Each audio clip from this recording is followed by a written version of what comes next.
Overcoming Limits. A presentation for One Force, brought to you by Jedi Pathworking. Have you ever found a limit into how far you can reach into the Force? Have you ever found you have a limited access to it? Do you ever feel like your reserves of the Force are empty or depleted? This could be things like a loss of emotional control, even while practicing meditation and drawing on the Force for its calm and soothing qualities. Instead of, there is no emotion, there is only peace, we may find ourselves saying, there is no emotion, only this guy cutting me off. This could be a situation where passion has overridden our better judgment. Instead of, there is no passion, there is serenity, we end up with, there is no passion, just raw obsession. This could be a situation where we ourselves have become chaotic inside. Instead of, there is no chaos, there is harmony, we instead wind up with, there is no chaos, there is only distraction. This could also be where we have that feeling of losing connection to the Force, or not having enough reserves to do what we need to do. Instead of, there is no death, there is the Force, we wind up with, there is no death, there are only limitations. This presentation is going to help you better understand why this happens, and help you find ways to overcome these limits. The Force is hard to describe and hard to quantify, as the Force is infinite in its nature. It is more than simply an energy that we tap into, but is an innate essence and foundation to all things in existence. Because the Force is infinite, it is hard to quantify, hard to define, and is the subject of great contemplation and debate among not only Jedi, but other deep spiritual and religious thinkers of the new and old eras. Because the Force is hard to define, we utilize polarities to help in defining it. We use concepts such as ebb and flow, light and dark, emotion and peace, yin and yang, as well as life and death to help us in conceptualizing the infinite. These polarizations become essential in our early contemplation of the Force. In exploring dual natures we can use contrast to understand what is, and exists, in the physical manifestation of the Force we think of as our lives and world. The Force, however, lacks polarities. It exists in all things, and in no things, at all times and ways. This is such a daunting thing to understand that we almost must use polarity at first. We create these polarities through the essence of contrasting qualities such as ebb and flow. This helps us understand the Force as a thing in motion, but also limits us only to understanding it in states of change, and forgetting about its existence. While these polarities exist in the world, the Force is beyond the polarities themselves. The Force is more than a part of all things, it is all things. There are no places where the Force is not. There is nothing that the Force is not. So it is, in all things and all ways, the Force simply is. Despite this, we will always in some way feel some limitation to the connection and wholeness of the Force, because our minds and human experience can only interpret and comprehend so much. By focusing on overcoming these limitations, the successes we have will open to new concepts of what the Force is, circumventing or removing the limits of access we have to the Force as a concept. It is said the Force guides us, but also follows our commands in some of the mythos, while in other places it is said, your focus determines your reality. Both of these statements are foundationally similar to concepts found in Qi practices which state, where your focus goes, so does your Qi. It is then understandable that if we have created false limitations, those limitations become true, and real for us over time. Many of our limits in using the Force fully, in fully connecting to it, often involve unlearning what we have learned, another common theme to our shared mythology. We can easily then say, to overcome limitations, we must understand them. Take a moment, and contemplate what the first limitation you've experienced was, and how that influenced your worldview.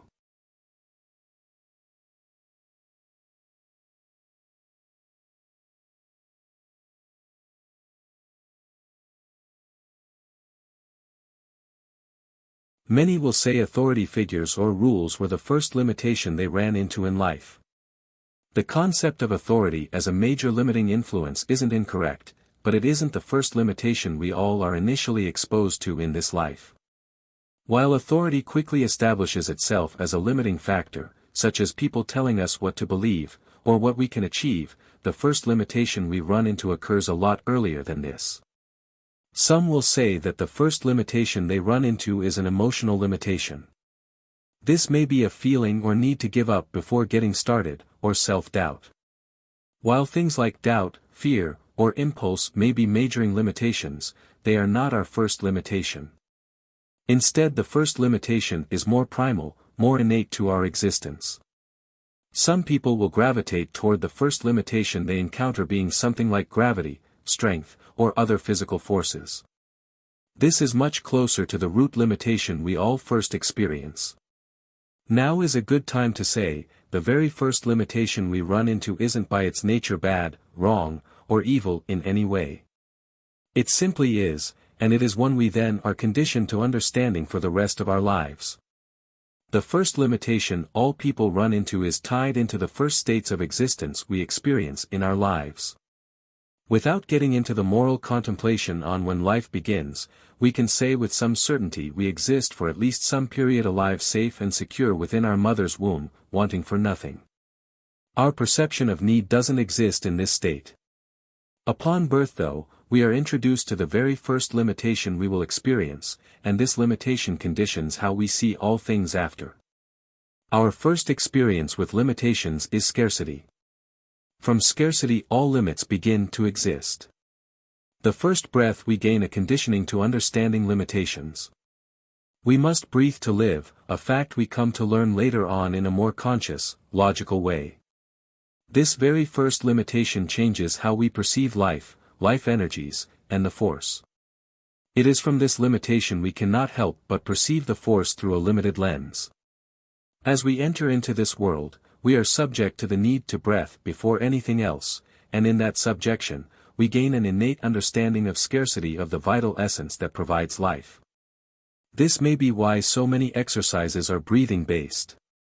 As we understand the intricacy and the unique nature of the aspect of the force that gives us life, we then tie this to our need to breathe, and utilize that to better understand how the force moves through life. So it is then that one of our most useful and cherished exercises can, without deeper meditations, lead to our rooting ourselves in the idea of a limited force. Our second experience with limitations is the need for further sustenance, in the form of food. This is signaled to us through pain as hunger. In needing food, we then need to communicate in some way our need for it. If we overcome the first limitation, the need for air, by breathing, we overcome the second limitation, which is the need for sustenance as food, by reaching out in some way. This need to reach out, to extend outward, to gain the nourishment we need, changes our view of vital essence, that which provides us life, and therefore when we begin our journey into understanding the force, we come to it with the preconceived notion of need, and reaching out. Our first journey into using the force, we are already conditioned to the concept of running out of energy, or having a limited access to the force in some way. Consider how many meditations, exercises, and techniques focus on reaching out. Even in the mythology we see the concept of reaching out expressed again, and again. Yet, the force is limitless, it is infinite. It is all things, all places, all points in time and space. The need to reach out is a limitation, but a useful one at the start. That same need to reach out can remain useful as an exercise if it is honed properly toward the concept of the infinite. Much as trauma can change how we think or act, our experiences in life change innately our view of the force. We have a lot of conditioning to a finite force. While this conditioning begins from the moment of our birth, and is reinforced during our lives, we can take steps to overcome it. In understanding these two first limitations, we can then begin to break down the foundational innate misconceptions we have about the force, and challenge our view of a limited force access, force potential, or ability to connect to the force. Only with this deeper understanding of where these concepts come from can we then begin to understand the importance of, and applications of meditations built to aid us in leaving these barriers behind. Beyond this though, limits we do not perceive, we do not challenge. When we believe that the force is limited, we place limits. It is easier to accept these limits as unchallenged, and leave them unchallenged, because we have had a limited access to the life-giving aspect of the force from our earliest memory. Yet the reality is, we have also an innate memory under the surface of them, of a limitless force providing us nourishment. We understand a force for which there was no scarcity. In essence, we will be meditating to reach that point of innate connection to what was all of our life, but on a much grander scale. To do this, we must truly empty our cups, and take things as a child's mind does. We must throw away our conceptions of what is, instead to then fathom the unfathomable. Even in contemplating the infinite, the force, we should never forget the nature of being human. The force is infinite, yet any understanding of it will always be in some way finite, either in the completeness of that understanding, or in our ability to fully express it. We must recognize also, that while the force grants us considerable abilities as we expand our understanding toward the infinite, there will still be some physical limitations. No matter how fast you become, there will always be events outside of your reaction time. No matter how durable you become, you will not be invincible. No matter how healthy you become, you will not persist in this body forever. In recognizing the force as infinite, we recognize that it moves in what we perceive as cycles. Life and death are part of those cycles, and so while we are ourselves also infinite as being a part of the force, we also exist in this cycle and form for a limited time. In seeking to overcome the limitations we currently have in our access to the force, we must accept some realities to temporal and corporeal existence. The first of these realities is that there are no quick solutions. Understanding the limits we have been conditioned to, since birth does not inherently remove those limits. Nor does one meditation or exercise instantly remove the limitations. There are no quick fixes, or easy ways to remove these limitations. That having been said, there are methods to removing the limitations in how we perceive, and thereby access the force. If the first limitation you encounter is breathing, perhaps one of the last limitations you encounter is the thinking. At an early age, we are creatures of impulse, with some reasoning and rationalization skills. Children often do not understand why they have done a thing, and when asked, "Why have you done this?" will respond with, "I don't know," when driven by impulse. It is then, that most other forms of limitations, be they the limitations of the world around us, authority over us, or other conditioning tend to come first in some way before our thinking and inner dialogue. The inner dialogue is the internal thoughts we have about ourselves. For most people, this takes the form of a kind of internal conversation with ourselves as a passive observer. For some this takes more a form of abstract emotional concepts and thoughts. While it is more common for most people to have an inner dialogue as words, you may not, and that is okay. The next thing we can do is, surprisingly enough, simply using the force. In using the force, be it with our senses, reaching out to influence bad situations toward good, raising our awareness, amplifying our physical selves, bringing calm to our emotional state, or any other conceivable force use we have learned, we begin to remove the conditioning of not actively using it. We spend at least a considerable part of our lives partially unaware that we can use the force. So it is, we have learned to not use it. We've conditioned ourselves that to use the force takes great effort, perfect conditions, or all manner of other things. The reality is, while we will be imperfect in our use of it, it is better to imperfectly use the force, to do and fail to some extent, than to not, and thereby guarantee we have achieved nothing. The act of using the force daily, be it the focus on soothing someone else with our intent in a moment of pain, or blunting our own fear or anger in a moment of turmoil, even when it fails, is an action of acknowledging the force and its presence. Ideally we would be completely aware of the force and its more esoteric undercurrents at all times, yet that ideal is unlikely for most. Instead, however, we can reinforce using the force as often as possible. In these situations we should only give as much attention to the act of using the force as we are able to. So for example, if you are an air traffic controller, it is probably a good idea to put most of your attention on the machinery and readouts, while redirecting stray thoughts toward the force. In redirecting only the stray and casual thoughts toward feeling, sensing, and interpreting the force, we become aware and in tune with its constant presence. This is another one of the easy exercises you can do all day, every day. It is OK to have some mental fatigue, and to not do this all day every day. You've spent years immersed in limitations, it will take time to overcome those. Have patience with yourself. Meditations on actively feeling the force around us are another good springboard method, and a good foundational practice, for overcoming the limitations we have innately inherited with our life experience. In feeling the force, we are in actuality feeling the aspects of it that are less physical, feeling it in a sense in the places that do not exist in a way we can perceive with science and technology. The more time we spend in this state of feeling, and connection to the force, the more we innately condition ourselves to do this. This innately reminds us of its infinite nature, and slowly strips away the limitations we have placed. Awareness of the force and its infinite nature may have more impact in some ways than any other exercise you will do. Reaching out in this exercise is perfectly acceptable, using one set of limitations to help overcome another is called being skillful. It is more important that you understand that reaching out is a mental crutch, than it is to overcome the concept of reaching out at first. Most people spend at least some of their time in a closed-off state, which is inherently natural, so the concept of reaching out, as a contrast to closing off, makes perfect sense. It is more important to remember before, and after, time spent in meditation reaching out, that the action of reaching out is an illusion. The force is infinite, and therefore, if you exist, you are already in contact with it, and its presence and connection to all aspects of itself is also infinite. Another great exercise is breaking the limitations we have in place in the physical. This means doing things you could not do before. Learning new skills, improving in physical activities, or improving in mental activities.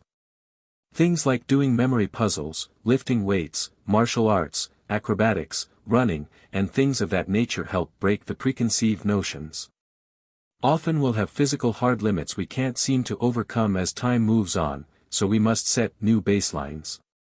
If you lifted weights when you were younger and your current maximum lift is not above that previous lift, don't set your new overcoming limits goal as lifting your old maximum. Instead, find your current baseline and overcome that limit. Set the goals to overcome as reasonable ones, and push them a little more. When you find you have reached the fullest extent in a skill, area of focus, training, or methodology, do not just give up. Continue training in a reasonable fashion, and add to what you can do.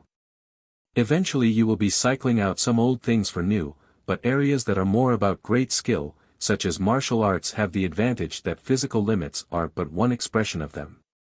By continuing to break limitations you had at the start of practice over the course of days, months, and years, you condition yourself to perceive limits as temporary, transitory, and unreal. Another very good method for this is to break your meditation limits.